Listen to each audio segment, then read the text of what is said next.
보도록 하겠습니다. 네. 사전 접수 종목인데요. 이거 정말 이건 뭐 유명하고 많은 분들이 한번 사볼까? 또는 사는데 어떻게 하지? 약간 이런 종목이 아닐까라는 생각이 듭니다. 맞아요. 포스코 홀딩스가 되겠습니다. 포스코 홀딩스입니다. 채팅창에서는 계속해서 네. 줄여서 포홀. 포홀. 네, 그렇게 하시더라고요. 맞아요. 네. 가격대가 58만 9천 원에 15%.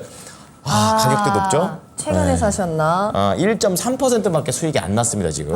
높을 때 사셨고 이 종목 지금 3380님께서 보내주신 사연인데 네. 많이 오른 건 알면서도 대형주라서 네. 믿고 매수했다라고 하시거든요. 50조 하더라고요, 시총이. 그러니까 지금 저 타이밍에 사셨기 때문에 그래도 살짝 좀 수익이 나셨을 텐데 또 조금은 흔들리는 모습이 지금 보이고 있잖아요. 네. 장기 투자를 생각하고 있어야 하지만 매수가로 자꾸 내려오다 보니까 내가 너무 높은 데서 잘못 접근한 게 아닐까 이제 걱정이 좀 되시는 것 같습니다. 네. 자, 그래가지고 과연 앞으로 어떻게 해 나가야 될지 알아보도록 하겠습니다. 네. 자, 우선 박준현 운용력께서는 어떻게 키워드 잡으십니까?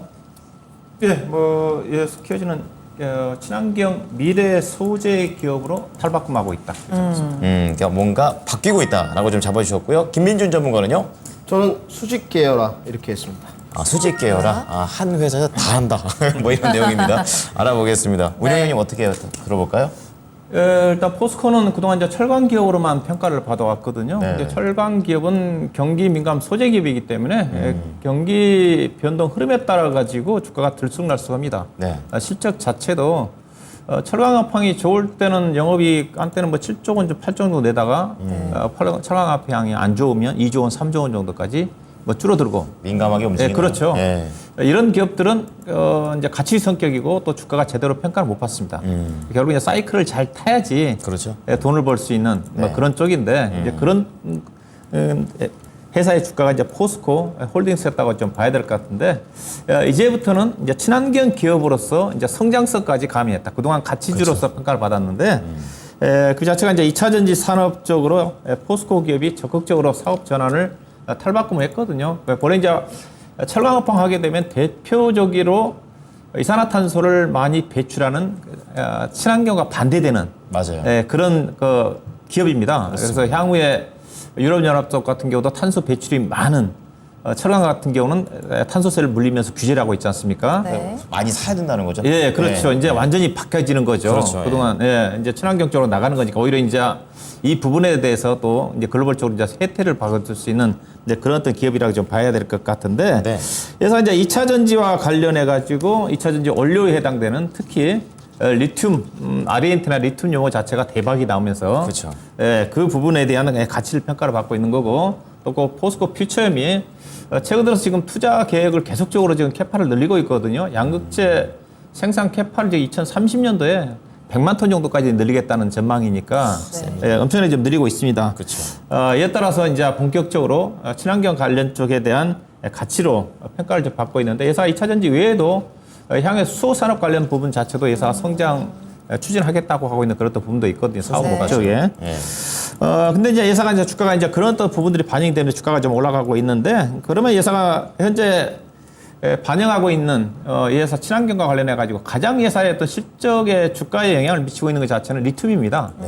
포스코 퓨처엠에 대한 가치보다는 아르헨티나 염호라든가 그다음에 호주의 필바라 광산인가요? 네. 관련 쪽에 대한 리튬 사업에 대한 가치, 최근에 리튬 가격이 워낙 급등을 좀 하다 보고 하고 또 2차 전지 핵심 광물 소재로 분류가 좀 되다 보니까 리튬 광물을 누가 확보하느냐에 따라 가지고 상당히 중요한 역할을 하고 있는 쪽이거든요. 현재 2차 전지 쪽에서. 네.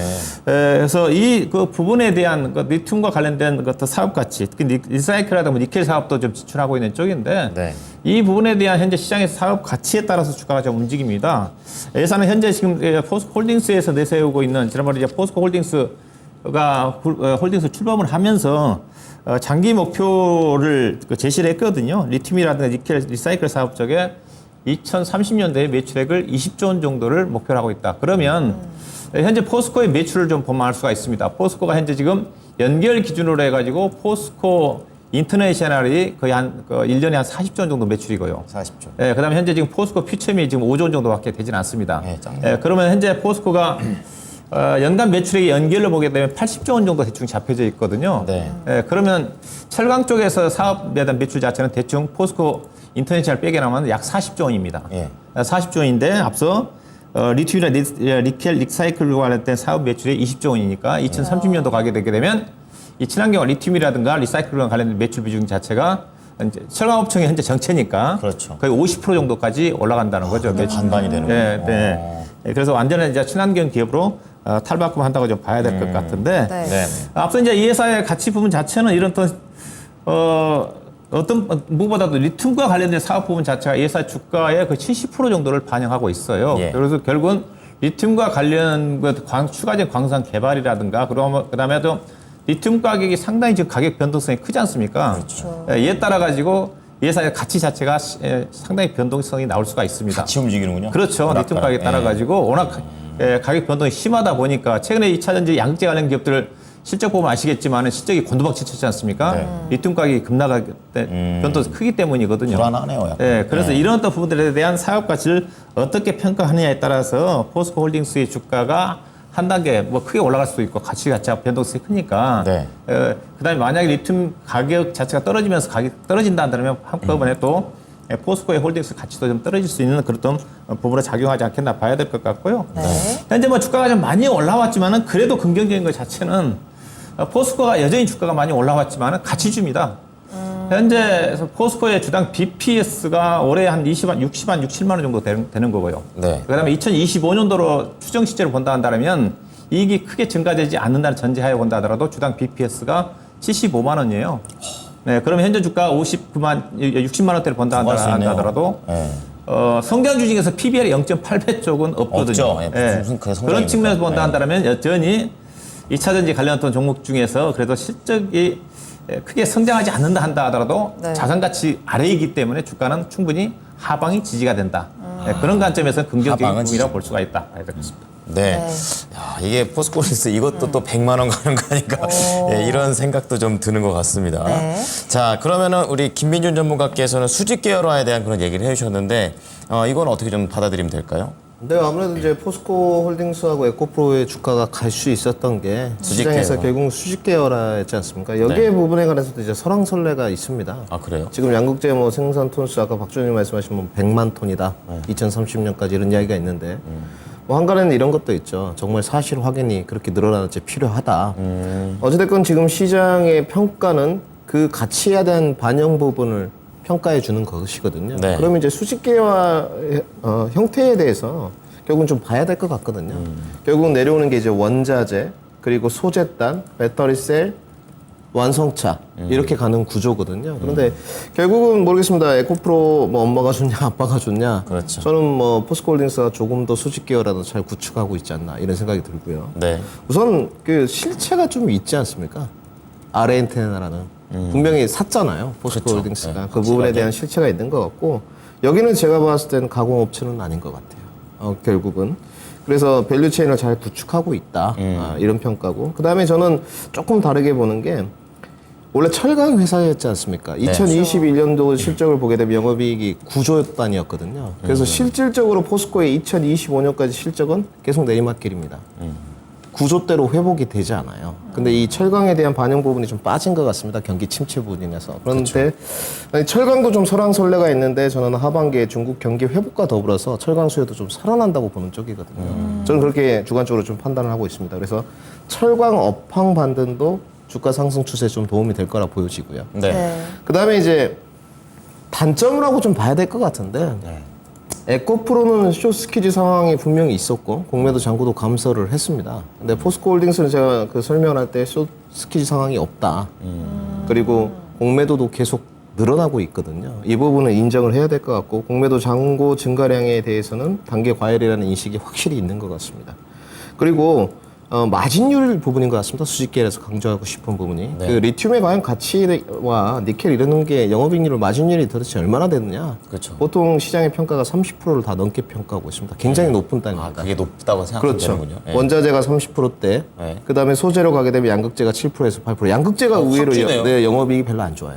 네, 양자 좋은 줄 알았는데. 네, 캠팩스로 봤을 때는 응급재하고 전해질 부분이 더 높습니다. 원자재를 다뤄야 되는군요. 그렇죠. 응급재 부분은 거의 15% 정도 평가를 하고 있고요. 그다음에 배터리 셀 업체가 한 7%대, 완성차 업체는 더 낮은 단계의 수준입니다. 그러니까 좀 크기가 큰 쪽으로 갈수록 더 내려가죠. 그러네요. 네, 그렇습니다. 그렇게 돼 있고. 크기. 그다음에 이제 뭐 저는 이렇게 봐야겠습니다. 그럼 마진율이 원자재 단위 30%인데 리튬과 니켈이 그 원자재 호수를 보유하고 있는 기업이죠. 그렇죠. 네, 그 부분에 대한 평가는 분명히 해줘야 될 것 같고요. 그다음에 이제 20일간 그 대주 비율을 좀 봤습니다. 이 부분은 또 단점으로 좀 봐야 될 것 같은데 화면이 잘 안 나갈 것 같은데 우리 시청자분들 보시게 되면 지금 신용융자 잔고 그 현황을 보시면 그 종목이 나오거든요. 네. 근데 지금 포스코홀딩스가 나가고 있는데 20일간 증가율이 249%입니다. 그래서 지금 아랫단에 좀 표시가 돼 있어서 지금 표시가 안 될 텐데 5일 동안 증가량이 11%인데 20일간 증가율이 249%예요. 어떻게 빠르게 증가했다? 굉장히 높은 수준이죠. 높은 수준이다. 네, 그렇죠. 이 신용 그 잔고가 낮은 수준은 결코 아닙니다. 이런 부분들은 이제 결국은 이제 반대 매매 우려가 나왔을 때 네. 주가 하락 요인이 될 수 있는 거죠. 그러니까 빚내 가지고 이거 샀다는 거죠? 그렇죠. 주식을 빚내서 그렇군요. 했다는 거죠. 갚아야 될 시간이 오면 그게 또 리스크가 적용한다. 네. 예. 만기일 다가오면 그래서 그렇죠. 반대 매매 이제 예. 못 갚으면 증권사에서 이제 반대 매매를 그냥 그렇죠. 쳐버립니다. 바로 해버리죠. 네, 그런 부분들이 분명히 악재로 좀 작용할 것 같고, 뭐 지금도 그 공매도와 좀 치열한 그 전투가 일어났는데, 차라리 내가 조금 더 몰렸을 때 주가를 좀 받아가면서 네. 장기 투자 보유하기에는 포스코홀딩스가 지금 상황에서는 여건이 조금 더 낫지 않나. 분명히 뭐 에코프로도 지배력이 있는 기업이지만 저는 포스코에 좀 더 한 표를 주고 싶습니다. 자, 두 분께 이 포스코 홀딩스에 대한 좀 심층 분석을 들어봤는데 사실 포스코 홀딩스가 여러 가지 긍정적인 성장성이 지금 주가에 반영이 되면서 굉장히 짧은 시간에 많이 올라왔잖아요. 그렇죠. 예. 그렇다 보니까 이 포스코 홀딩스의 앞으로 주가에 대한 이 전망이 좀 엇갈리는 것도 사실이거든요. 또 여러 가지 또 짚어주신 우려되는 부분들도 있기 때문에 조금 흔들릴 수 있다라는 것도 어느 정도는 감안은 하고 있을 텐데 그렇다 보니까 채팅창에서도 그럼 포스코 홀딩스 지금 차트상으로 봤을 때 하방이 어디까지 열려 있는 건지 그것이 궁금하다라는 의견들도 올라오고 있어요. 이런 중에 이제 모건 스탠리가 아니다. 포스코홀딩스는 가장 비싼 리튬 주식 중에 하나다라고 이야기를 하면서 더못 간다는 목표가를 얘기죠. 네. 맞아요. 뚝 떨어뜨렸단 말이죠. 이 부분에 대해서는 운영위님께서는 어떻게 보세요? 예, 뭐 외국인의 시각을 해서 보면 당연히 주가 팔아갈 겁니다. 왜냐하면 일단은 철강주로 본다 한다면 앞서 이제 포스코가 지금 수익성 지표로 보면 올해 1분기 영업이 1조 3천억 정도 났는데 네. 올해 실적도 약간 감소거든요. 지금 PER이 15배입니다.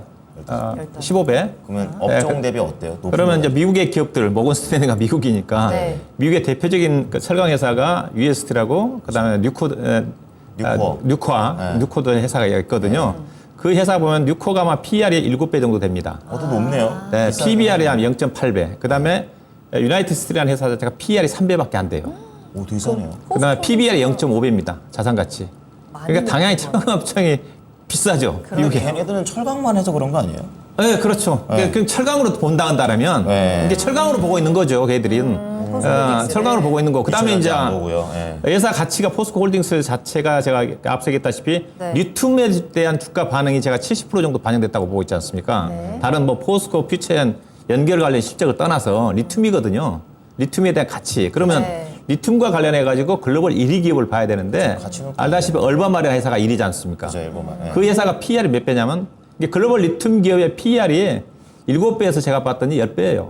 10배. 7배에서 10배요? 10배. 그래도 높네요. 엄청 높죠. 예.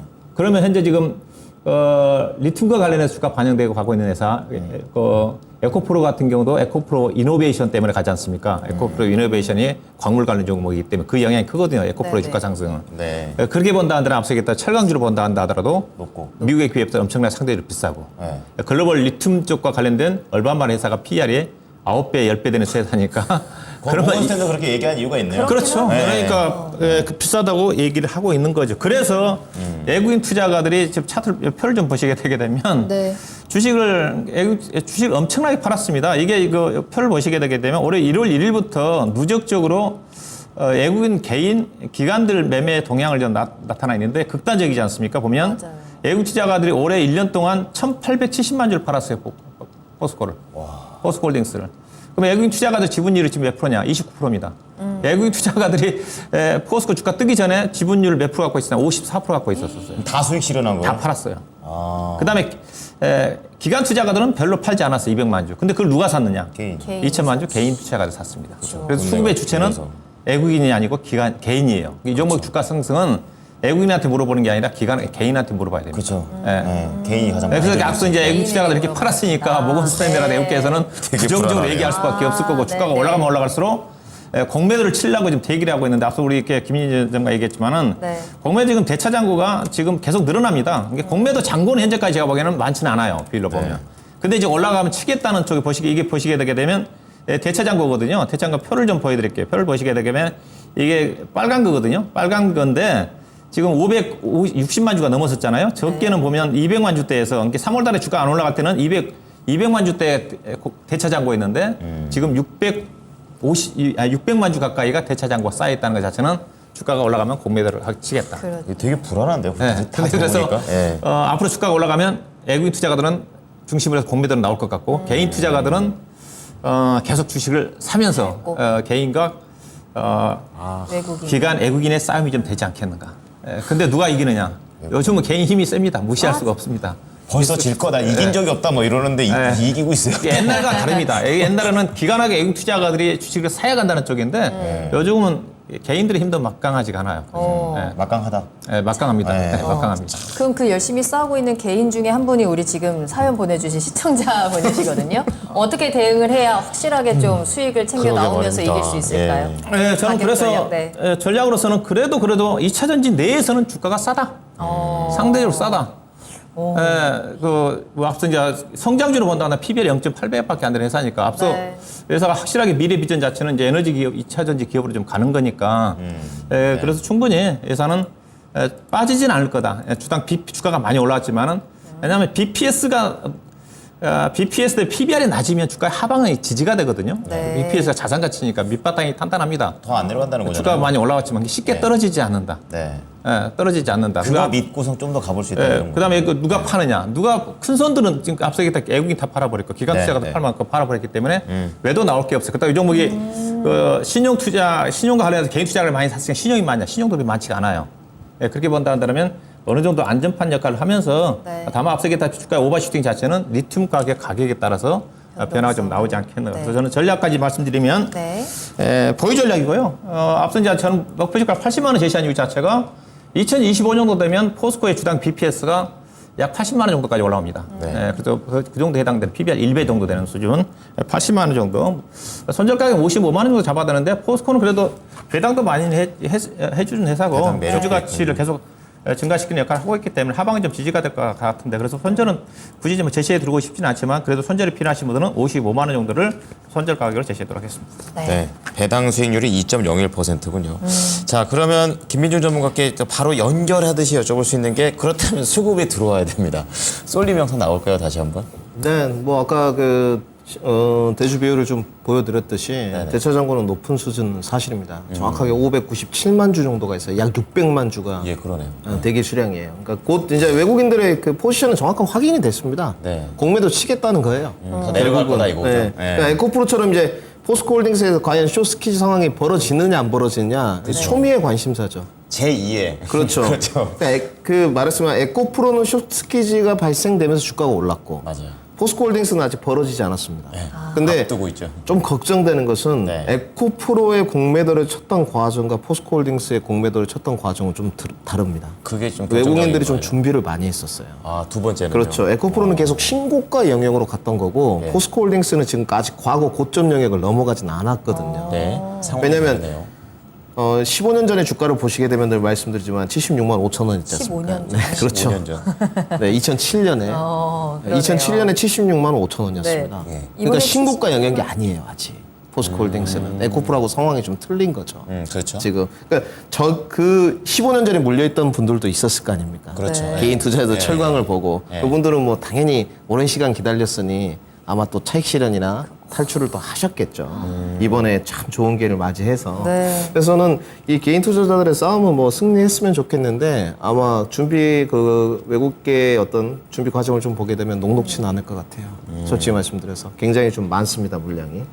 그리고 저는 뭐 장기 보유 목표가를 좀 제시하고 싶은데요. 네. 단기로는 좀 싸움이 안 된다고 예. 보여집니다. 포스코홀딩스의 가격 전략은 제가 항상 그 레인지 범위를 드리고 있어요. 예. 63만 원 통과 시에는 더 상승할 수 있고 그 다음 지지라인이 오늘 55만 원입니다. 그래서 55만 원대에서 반등을 했고 네. 55만 원이 무너지게 되면 50만 원이에요. 그러니까 투심이 급격하게 악화되는 거는 50만 원이 무너지면 흔들릴 거예요. 포인트. 예. 개인 투자자들이 균열로 이어질 수밖에 없거든요. 그래서 저는 뭐 장기 목표가를 좀 보시고 저도 장기 목표가는 80만 원을 제시했고요. 네.